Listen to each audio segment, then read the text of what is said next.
Welcome back. President Uhuru Kenyatta is scheduled to deliver a State of the Nation address in a joint sitting of Parliament by 2nd of December this year, before Parliament goes on the long recess. According to Article 132 of the Constitution, the President is mandated to address a special sitting of Parliament once every year and report on all measures taken and progress achieved in the realization of national values set out in Article 10 of the Constitution, as well as progress made in fulfilling international obligations. Let's watch this story by Patrick Amimo. Last year, President Uhuru Kenyatta delivered the State of the Nation address on 12th November 2020. Previously, Kenyatta gave the address between March and May. On 11th March 2020, however, the World Health Organization declared COVID-19 a pandemic and the global community, including Kenya, was put under lockdown. The COVID-19 crisis appeared to ease in November and Kenyatta delivered the address. The COVID-19 pandemic has led to an unprecedented loss of life, global economic slowdown, the postponement of major cultural, religious, political, and sporting events, including the 2020 Olympic Games. Lawmakers are set to take their long holiday on December 3rd. The National Assembly is scheduled to resume sittings on 24th January 2022, while the Senate sittings are scheduled to resume on 8th February 2022, according to the two houses' calendars. This explains why the President should put his act together to comply with the constitutional provisions in a fortnight. During the State of the Nation address, the President reports on all measures taken and progress achieved in the realization of the national values set in Article 10 of the Constitution, as well as progress made in fulfilling international obligations. We are witnessing the escalating conflicts being caused by ethnicized and regionalized competition for political power. President Uhuru Kenyatta has not held a full cabinet meeting since February this year. The cabinet is equally split, with some cabinet secretaries allied to the president, while others are perceived to be allied to the Deputy President William Ruto. This has impacted on major policy issues where cabinet is expected to give direction. For instance, during the last State of the Nation address, the president directed the Ministries of Education, Interior, and National Treasury to ensure works on expansion of schools infrastructure under the competency-based curriculum CBC begins in January 2021. That delayed. It was not until Mashujaa Day celebrations in October the President said the government will spend 8 billion shillings to construct an extra 10,000 classrooms. He ordered the National Treasury to engage with Parliament on appropriation of the earmarked funds and release it to the Ministry of Education. It is evident that our public day and boarding secondary school infrastructure is overstretched. As a result, our students are suffering congestion in both classes and dormitories. Jubilee's Big Four agenda is in limbo, underfunded and almost abandoned. For instance, the government has only delivered 3,000 housing units out of the promised 500,000 affordable units by 2022. Indeed, it is a shame that almost 60 years after independence, a majority of our urban dwellers live in a dignity-poor environment. Their sanitary conditions are inhumane. Their habitations are deplorable. During the State of the Nation address, the President is also required to report on the state of national security. They have continued to rout out terrorists, arrested and prosecuted many.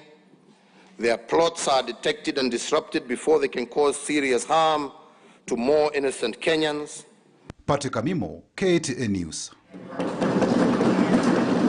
And definitely, as we continue anticipating the elections and the fact that there will be a new government set up by either of the aspirants, those aspiring for the top office, whoever wins come August 9th, 2022, President Uhuru Kenyatta has a different headache.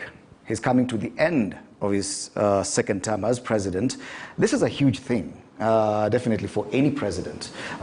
He's set to address, and this is in anticipation, this status has not indicated whether or not he'll do so, but he is required by the Constitution to make a State of the Nation address before Parliament every year. He's yet to do so far this year. Even cabinet meetings are not happening. Definitely the headache for Uhuru Kenyatta right now is of a different nature. Yes. You know, what I find interesting for the person of the President, Uhuru Kenyatta, is where he finds himself. Because he finds himself at a very interesting position. If we look outside the window where we sit today, we see one of Uhuru's legacy projects, an expressway.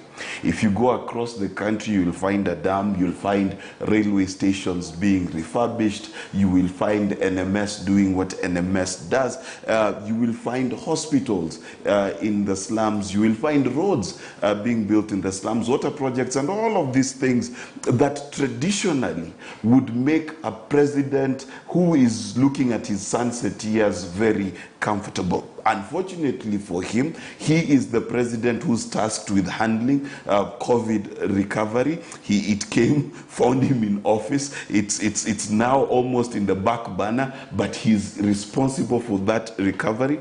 But at the same time, I think he has two critical issues that bedevil his presidency and are underscored by the need of this State of the Nation address. Number one, the president chose in his second term to take a Mwai Kibaki approach to communicating to the public.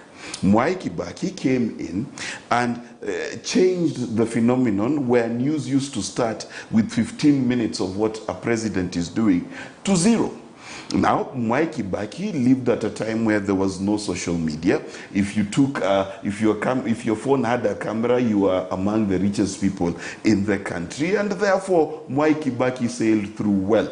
I think the issue that bedevils Uhuru's presidency is not a question of legacy. It's not a question of brick on mortar and projects and things like that. It is a question that the communication of his office, of his legacy, of his everything, has been overshadowed by the fact that Tanga Tanga has a louder voice.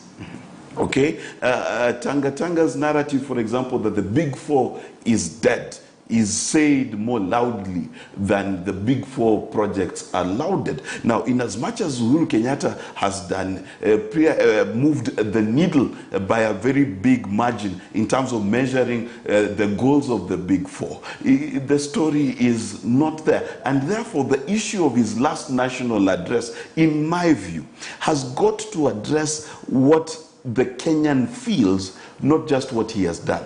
Because in as much as he has done a lot, the sentiment of the Kenyan people is what is not aligned with the reality on the ground. And one of the things that I think he started well, because for me, every time I read the aspirations contained in the BBI, talking about changing the software of the Kenyan people because the hardware is clearly being built, it still remains a key issue because we are an angry nation. We are a country that is angry at everything. We were angry at the expressway, angry at SGR. The people, in fact, who used to complain and say SGR doesn't make sense when it made profit, they were resoundingly quiet. I think that is the key issue that he needs to address. What is the feeling he's going to leave the Kenyan people with? Well, this was, the president has 261, at least 261 days. There are scenarios which could extend his term by a few days or a month or so in the case of a runoff. But either way, do you think he has enough time to change the narrative to actually, because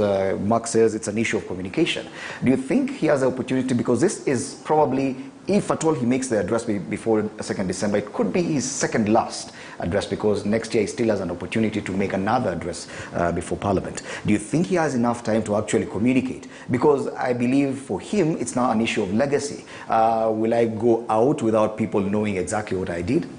I'd like to pass my message of commiserations to anybody who thinks that President Kenyatta's challenge is only communications. Far from it. It cannot be communications. Let's look at the two presidents, President Mwai Kibaki and President Uhuru Muigai Kenyatta. President Kibaki did not invest so much in communications. You may say there was Alfred Mutua and the rest, and Isaiah Kabira, but they did not go to the top of Mount Kenya or Kilimanjaro to talk about Kibaki's successes. Kibaki's successes, you felt them in your pocket. Mm-hmm. Kibaki's successes was in how he managed our fiscal policy and our monetary policy. That a bank started chasing people all over town, begging people to take money. That you saw development projects coming up on their own. And many people are agreed that at the 10 Kibaki years, despite the turbulence he had, were very solid, were very exciting. The metrics were looking up. Whether you're looking at inflation, whether you're looking at interest rates, people were generally happy. The cabinet was functional. He did not disobey court orders. But when you look at now the other 10 of the Jubilee administration, and again, it's a tragedy for somebody to claim that the reason why President Kenyatta is not performing is because of the Tanga noise. When Kenyans went to the polls, they elected one president, Uhuru Kenyatta, as the head of state. So he's the one who is supposed to offer leadership. He's the one who is supposed to ensure that human capital in Kenya and financial resources are aligned to deliver to Mora, to Akinyi, to Wanjiko. So when he fails to do that, he cannot pass the buck to Tanga, or he cannot pass the buck to the deputy. Mm-hmm. If it's indeed true that we will not have cabinet meetings this year from February, you cannot blame Tanga. Who is supposed to convene a cabinet meeting? Mm-hmm. It's supposed to be the president. So if, as a government, you are going to rely on communications to drive propaganda so that for people to feel good, then it means that you've had serious challenges. It means that you've not addressed the issues of impunity, you will not address the mediocrity and corruption. Let's start with impunity. How many court orders have been ignored by this administration? Let's talk about corruption. The president himself has admitted that we lose 2 billion shillings every day. He makes the statement in public, but nobody suffers the consequences. So people are beginning to wonder, wait a minute, why is the president behaving like a member of the civil society, only pointing at the symptom, and he's not giving us a solution? Now, when the president laments about losing 2 billion every day on corruption, what are we supposed to do the rest of the Kenyans? Mm-hmm. Now, we are giving him credit for NMS, and believe you me, the 3-star general has done amazing work. But how did we get there in the first place? We got there in the first place because the president and his deputy reassured us that this candidate called Sonko is going to deliver value. He failed to deliver value. So after you made us believe that your candidate is going to deliver value, if he fails to deliver value, then you give us a plan B, which is doing very well. That is not a reason for us to open champagne bottles to say that you've done very well. So in my view, what the president has done very well is ensuring that Kenya remains cohesive, in as much as tribalism has hit the high notes, because look at the public appointments, look at the public servants of rank, even look at the cabinet composition. Does it capture the aspirations of Chapter 6 and Article 10? Does it reflect the face of Kenya? If you take the top 10 parastatals in Kenya and you do tabulations, do you see the face of Kenya? That one does not even require a court order for him to implement that. It's simply an executive decision. So in my view, it's done very well to maintain Kenya as a cohesive nation, because when you see what is happening with our neighbors, then you feel proud that you're a Kenyan. But on the issues of impunity, mediocrity, and corruption, is that fundamental challenges, and also where the rubber meets the road, the issue of economics. Mm-hmm. Right now, people have gotten into mental crisis, foreclosures, there's crisis all over, simply because there's no money around. And the test here is, you ask yourself, how are you feeling when Kibaki left office? How was your socioeconomic status? Mm-hmm. And 10 years later, how is your socioeconomic status? That is the test. It's not about this SGR. It's not about this road. Actually, when you're talking about SGR, what is the cost of SGR? And you remember, again, the president himself, in his own words, at some stage he admitted that corruption is domiciled at his office. At some stage he admitted that most of the projects under Jubilee administration have been vendor-driven, procurement-driven. You know that dam, I don't know, called Aror Kimwarer. What happened to those projects? So how do you preside over an administration which starts projects, not because they're serving Mora's interest, but because they're serving specific vendors and procurement lords? Okay, and Bwana Hesbon, of course, it would be very, it's very difficult for a president, a sitting president, in his last 300 or so days in office, listening to people who are gunning for his position, talking about his predecessor more than his legacy. The top two candidates keep referring to Kibaki's legacy and what Kibaki's government did that Uhuru's government did not do. Don't you think that Uhuru is in a very difficult position, even as he looks to make his second last State of the Nation address? Well, I think it's normal. It's normal that, a leader is almost always appreciated once they exit, the seat of power. And in as much as today we talk about Kibaki in very glowing, terms, when Kibaki was the president, we also had, a number of politicians, hit on the Kibaki's administration. You remember in 2007, Raila had this hammer and he was saying that hii serikali ya Kibaki inataka nyundo. So there were a lot of things that we were critical of during Kibaki's administration. And that's the nature of democracy, that when you give people power, you become a lot more critical and you essentially don't even hold them on the successes that they have. You actually hold them on the failures that you perceive. And that's the thing that is happening to President Uhuru Kenyatta. It's going to happen to our next president, whoever that president is going to be, because we'll evaluate them mostly on failure. But once they exit, then we'll essentially start telling whoever will come in that, you see, your predecessor did a lot. But if you put everything in perspective, and I can tell you, there's no sitting president who will successfully tell people that I've done this, and people will say, yes, you've done well. No. People rarely look at the good. They will be critical of what has not been done.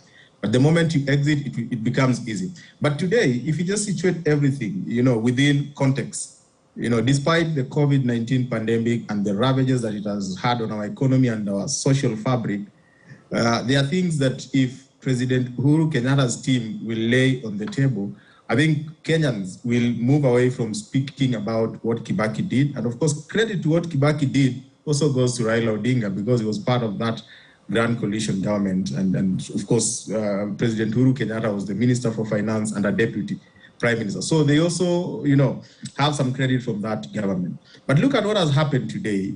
Since Kibaki left power, Kenyans don't really want to speak about this, but our GDP has grown almost twofold, from 45 billion USD to something close to 103 billion USD today. And you see, that is not for the president to tell us.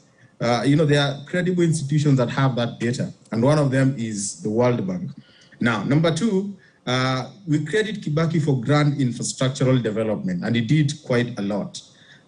We talk about the Thika superhighway. By the time the president will be leaving, I think we will still have a lot more in terms of the infrastructure that the president, President Uhuru Kenyatta, has done in the 10 years that outweighs everything that we've ever done in this country since independence. I can tell you, Fred, that is something that people are not talking about right now. But the moment he exits, it will be, a legacy is something that comes naturally when people see. It's not something that people have to say that this is what we've done. So we will get to a point where we'll start appreciating this. And I think the reason why, we have to be keen on whoever takes over from President Uhuru Kenyatta is very simple, that he has invested a lot of our money in grand infrastructural projects. And I guess Dismas is also right, that there is a sense in which in the first term, most of these projects were, bedeviled by corruption issues and all that.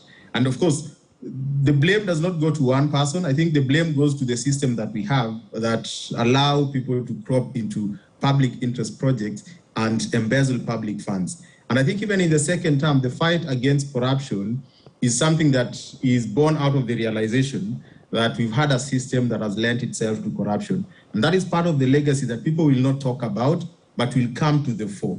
And then let me go back to the issue that I was trying to articulate, that whoever is going to take over from President Uhuru Kenyatta has now to leverage, on how to invest, to continue investing in capital development, but to give Kenyans an opportunity to reap from what Uhuru has invested in, create an enabling environment that will help us benefit from this infrastructure that President Uhuru Kenyatta has put in place. Now, if we get that right, I think the threshold for whoever will become the president will be so small for him to make a big difference, just like the threshold from President Moi to President Kibaki was, it needed just a small margin. Kibaki was not a genius, but I think the mediocrity that we had in the KANU regime meant that immediately the systems were fixed. Kibaki didn't have to do much. There was a lot of money because the thieves were no longer there. KRA started generating a lot of money and things worked.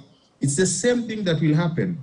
The person who will come after President Uhuru Kenyatta will probably do a lot more because they will not have to invest in roads. We have enough roads. And I think the plans in roads have been elaborate and have covered the entire country.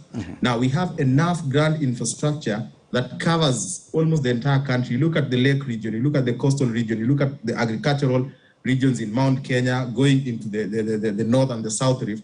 I think there is an elaborate, plan. So to leverage on that, to give our farmers the capacity, to give our traders the capacity, to create an enabling environment to attract businessmen is essentially what the next president will be doing. And it will leverage on what the current government has invested in. You wanted to say something, Mark? I have heard this argument postulated many times, even on this show, where we give anecdotal evidence and reduce the economy to how I feel. The unfortunate reality is, let us look at Kenyans' feelings, even as we praise Kibaki today. Have we forgotten that in 2007, according to some, Kibaki was voted out? Why was he being voted out? He was being voted out because at the time, people felt he had let this country down. It was a very close election. Yes. Let's remember, there was Anglo-leasing. Let's remember, there was corruption during Kibaki's time. However, there is the benefit of hindsight. But let me situate this issue properly. Number one, the economy of the world shrank by $4 trillion. We are looking at a worldwide recession, of which, and I can tell you this with great surety because even the World Bank will write about this, Kenya has weathered this storm better than was expected. That takes leadership. Number two, which of you, because if you like anecdotal evidence and want to ignore the IMF and other data, let me give you an anecdotal analogy. Which one of you, when you take a loan to buy a shamba and you're building that house, can afford pepper steak and single malt whiskeys 18-year-old every day? You cannot. Kenya is a developing country.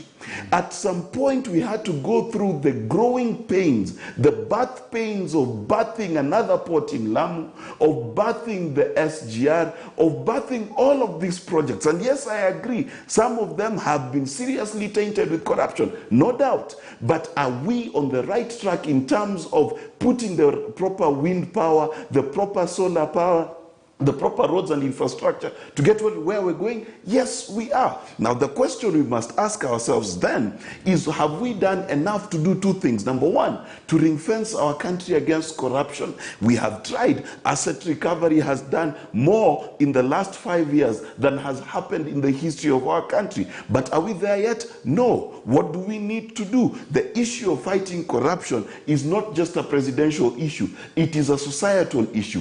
If you want to know that Kenya is a corrupt society, and you can tweet me after this, is how many times do we see Kenyans robbing a lorry when it has fallen in the ground? What kind of people kick you when you're down? Wow. Well, I think I did 30 seconds only. 30 seconds. Yes. When a president is sworn in, he says he's going to secure lives and properties. Mm-hmm. Now, if the Kenyans are not happy with their lives and they're not happy with their properties, then has he achieved a success? No. Number two, everything that the president does, all the policy interventions are supposed to take our socioeconomic life to the next level. So right now, if we're feeling pain in our pockets, and then you're being told that it's the concept of deferred benefits, that today takes sukuma wiki, then tomorrow you are going to have nyama choma. Kenyans want to have nyama choma every day. They don't want to be told take sukuma wiki today because of failed policy interventions. So we may say everything about all these projects, but if all these investment projects are not translating, let's say, to lower cost of doing business, because you are doing all these roads, you are doing all this solar power that Mark Bichache is talking about, but has that reduced the cost of energy? Wow. Well, the fact remains Uhuru Kenyatta has 261 days to actually solidify his legacy, if I may use that term. What will he do? Will he use those days to better communicate what he has done? Will he seek to engage in more development projects? Well, time will tell. Let's take a break. When we come back, we take a look at matters in security, and of course we'll be focusing on